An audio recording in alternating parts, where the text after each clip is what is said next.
when I got back yesterday on Wednesday, I came down and started, there's our feature area, started wiring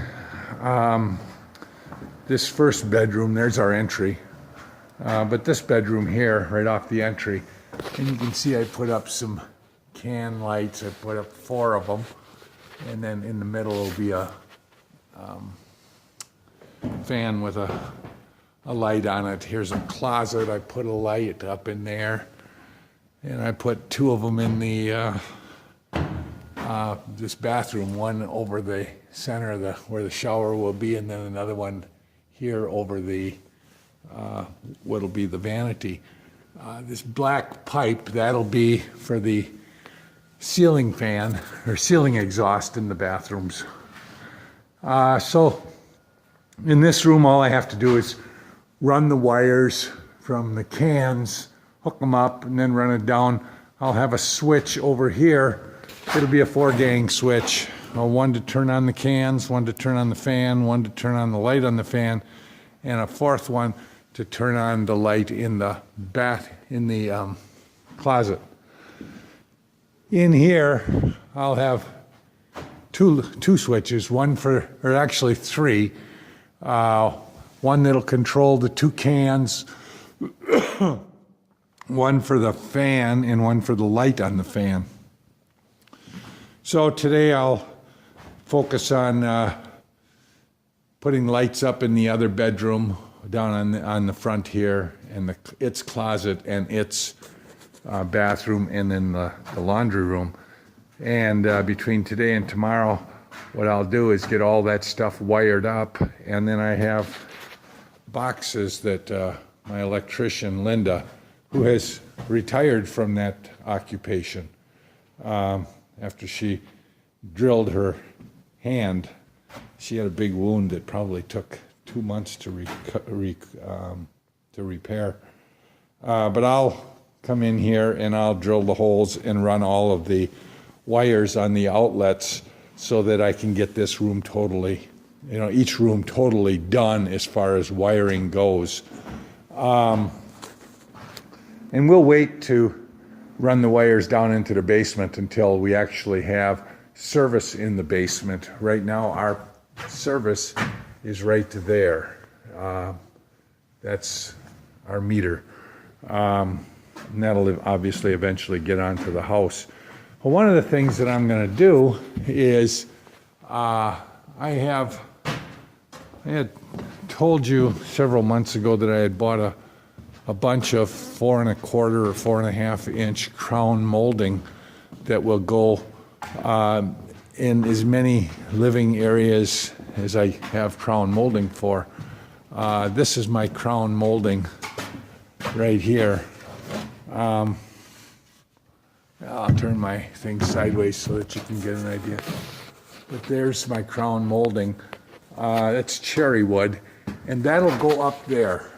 And you see how I've got these boards in between, and that's so that when there's drywall up, I know that any place I pound on that ceiling, I'll be able to hit something solid. Because you can see there, and then here, because this is double stacked 2x4s, I'll hit something solid there as well. So when I finish a room, what I'll do is get that blocking in as well in each of the rooms. And right now I'm thinking I have enough crown molding to do, this is the living room here. I have enough crown molding to do the living room.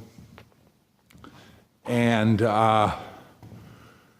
over the stairs, that'll be the mud room. I think I've got enough to do that and wrap around and pick up in the entryway and down this hall.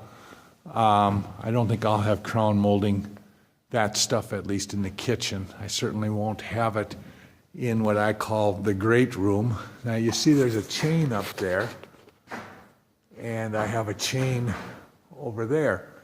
And the reason is if you were reading or listening to my posts, what I did is I put I screwed a hook onto this beam that we had put in. And John and I had put this beam that goes from one end of the great room over to the other.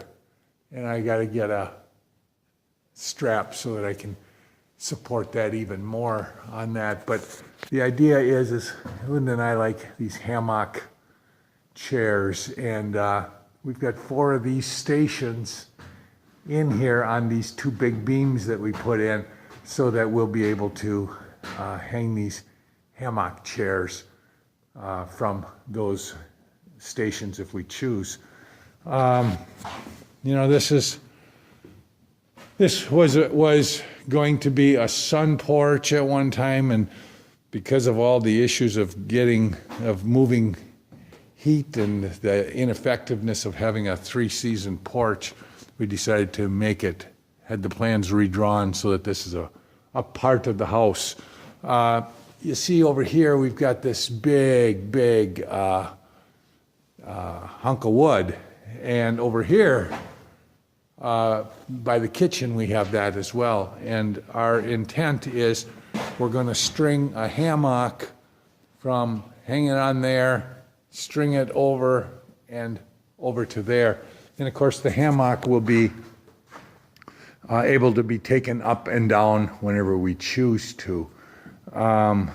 Because this is a high room and heat rises, you see this pipe with the hole at the top. That's our cold air register, and that will bring the cold air and recycle it back out of this room into the furnace so that it can be reheated. When I get in this great room, I'll end up with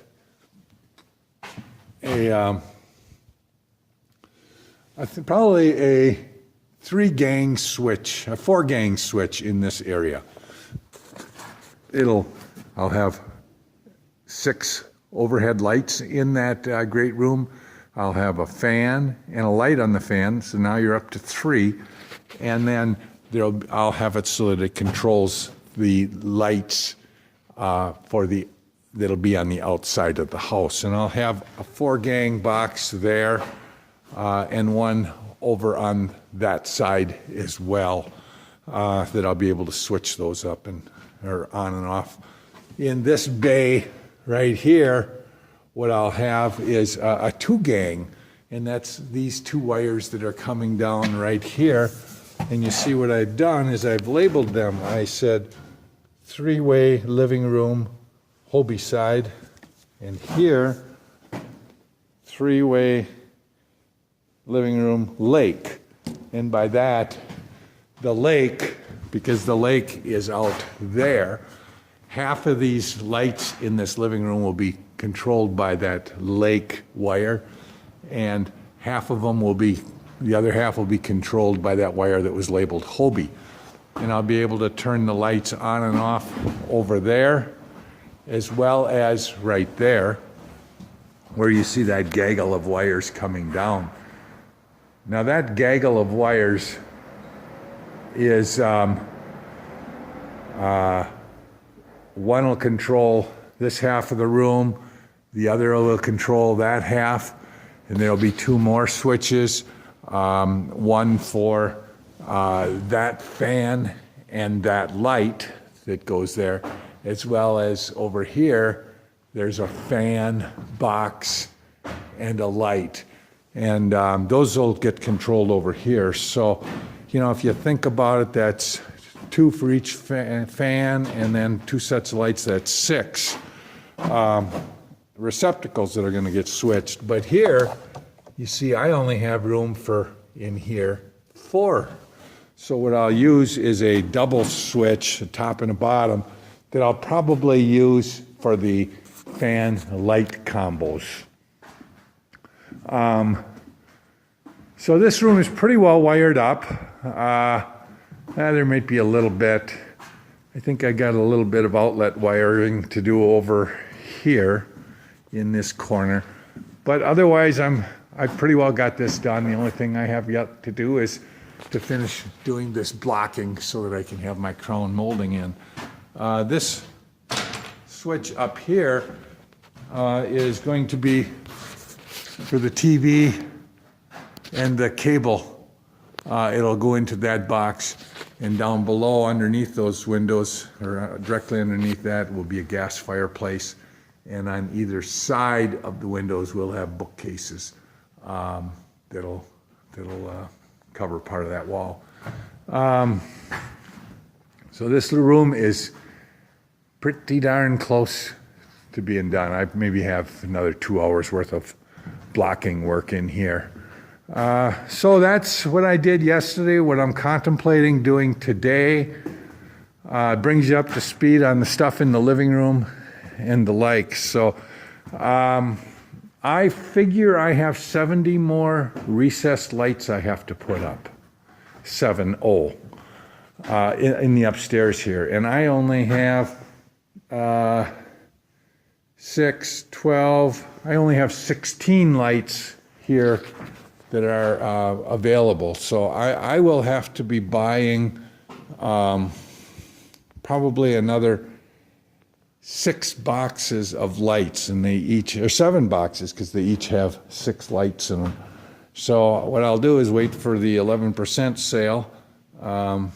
There's my wire, you know, that's 1, 2, 3, 4, 5, 6, 7 rolls, and they're each about 250. So I have about 1,750 feet of wire there in that stack.